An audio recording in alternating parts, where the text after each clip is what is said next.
So in capital markets and the stock market and the bond market and all kind of other markets, people often talk in jargon. And I find myself doing that, and I find it annoying when I find myself doing that. But I do it because it's really hard for anybody in any special category, whatever it is, to not talk about the jargon of their category, to not use the jargon of their category. And one of the jargon phrases in financial planning, investment advice, and capital markets in general is time horizon. What's your time horizon?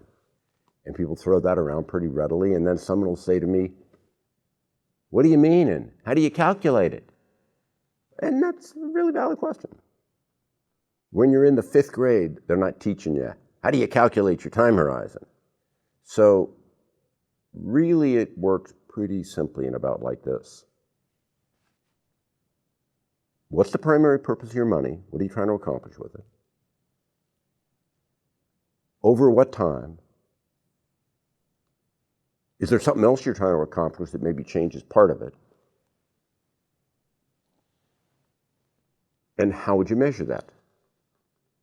So let's say you're 25, or let's say you're 65. And there's a lot of options otherwise, of course. So you're 25, and the purpose of your money, let's say, is to save so that you can buy some groceries next week. Well, that's a really short time horizon, and you know that intuitively. Let's say instead it's to save because you're 25, and unlike most people at 25 today, you just got married, and you want to buy a house 10 years from now.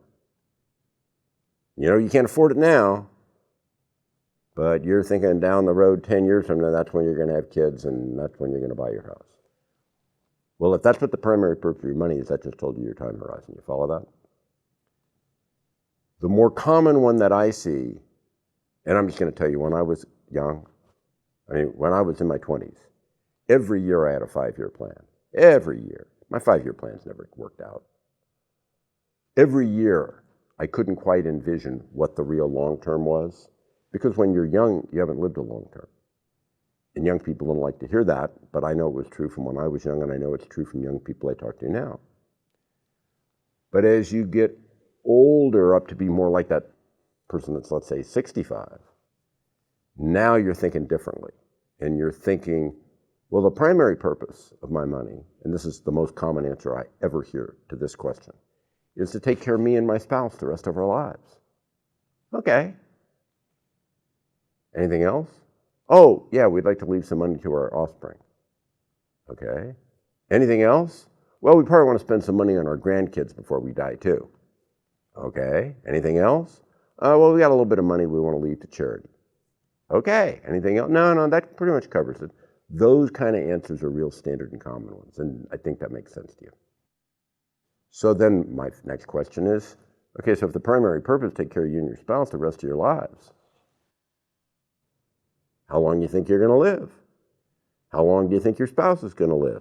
So then the way I would answer that is not to look at actuarial tables, because I don't think actuarial tables work quite right. Instead, what I do, is say, how long do my parents and grandparents live? And how long do my spouse's parents and grandparents live?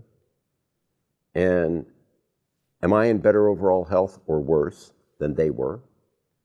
And average that out. Take your parents' lives, add a few more years to it because medical science improved over those years and people live longer. Take your grandparents' lives, add a few more years to it. I'm going to come back to that in a minute. Kind of average that, and that's maybe how long you should expect to live, and then do the same for your spouse. So, like in my case, my grandparents were all gone between their late 70s and early 80s. My parents both made it into their 90s. Why? Overall, a little bit better health conditions relative to their parents, and medical stuff had improved, things that might have otherwise taken them out, so they lived longer. That's continuing to process. If you read media, which is almost always aimed to scare you, they'll tell you that life expectancy is falling, and on average that's true because a lot of young people are dying for risky reasons. But once you get up into that 65 and up category, longevity is actually continuing to improve for all the same basic reasons. Elderly people now are more physically active than they used to be decades back. Medical care is better. Medical science is better. So you pad that time on there. You pad that time on there because the most brutal thing you can actually do is to end up dying broke. And then you look at those time periods and you say to yourself, oh, I'm 65, what are the odds that I make it to 85? Well, they're actually pretty good. But if you're 65 and your parents live this time period or that time period and your health is better or worse, you can adjust that. And if your time period is 20 or 30 years, then you say, okay, well, my second goal was to leave some money to my offspring. Okay, great. So when are you going to do that? And that either pulls in your time horizon to when you want to do that, or leave it to them in your estate, which is as long as the rest of your time horizon. You follow that? It just means you need to have more savings at the end so you don't die broke. You die leaving at least the amount for them plus the taxes. And then you say, but you want to give some money to charity.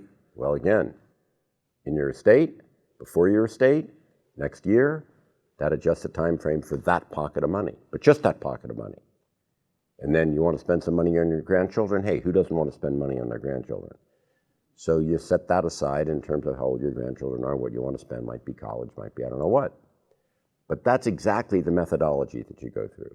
It's a little bit like having a back of the envelope, relatively informal financial plan for the years of your life and where the money wants to go. I don't believe you need to actually necessarily do a full, detailed financial plan. Some people like to do that, but it's a little bit neurotic. Because the most important part of all that, biggest piece, I want to take care of me and my spouse the rest of our lives. And how long is that? And everything else triggers off that. That's 80% of everything. So figure that out, and you've pretty well figured out what your time horizon is. If you really want to get more technical, you can get into a lot more detail. I wrote a book once, Planning Your Financial Future. But there's a lot of financial planning books you could read from all kinds of people, and they can get you down into more granularity if you want to be that neurotic about it, but I don't think you need to be. I think you can just do it real simple. And then the fundamental thing that goes with that is if your time horizon's short, your investments ought to be things that don't have too much volatility in them. When your time horizon gets longer and longer and longer, you want to allow more volatility in the investments that you have because more volatility goes in the longer term with higher long-term returns. And the longer your time horizon is, the more you need that money to work for you. And the real purpose in figuring out your time horizon is how long is it you need your money to work for you so you keep it working over that whole time period. One of the things that people do wrongly all the time is to say, oh, I'm 65, so I ought to be a conservative investor right now and not take any risk. That confuses conservative with not taking any risk. If you're 65, the biggest risk you have is the opportunity cost risk of not investing in high enough return categories over a long life ahead of you so that you end up too poor. And aged poverty is about the most brutal thing you can do to yourself. So I'll tell you one more story and then I'll shut up. And I know you never believe I'll really shut up. But the fact of the matter is, eons ago, I was writing one of my Forbes columns, this is decades ago, and Jim Michaels, the marvelous editor of Forbes for 38 years, and just a marvelous man who was my editor and was marvelous to me. I wrote this column where I'm talking about this topic. And I said, the reality is that let's say you're 65 and you're a man and you're married and your wife is 50 and you think you're going to live 10 years and you invest your money as if you both had a 10-year time horizon, when she, coming from family that lives long, is in good health, and is 15 years younger than you, is probably going to live for 30 or maybe even 40 years. and you invest like it's only 10, you're now subjecting what you experience to less risk, but her to the risk of aged poverty, because you've only invested the money like it's for 10 years, when in fact it needs to be invested like it's for 30 or 40. In reality, that's the point. You need to think about the second of the two of you, which is longer, and plan for that, because it's really that person's longevity that you're aiming for when you figure out your time horizon. I know this has been a long babble and a lot that you didn't want to hear, but thank you very much for listening to me. Subscribe to the Fisher Investment YouTube channel if you like what you've seen. Click the bell to be notified as soon as we publish new videos.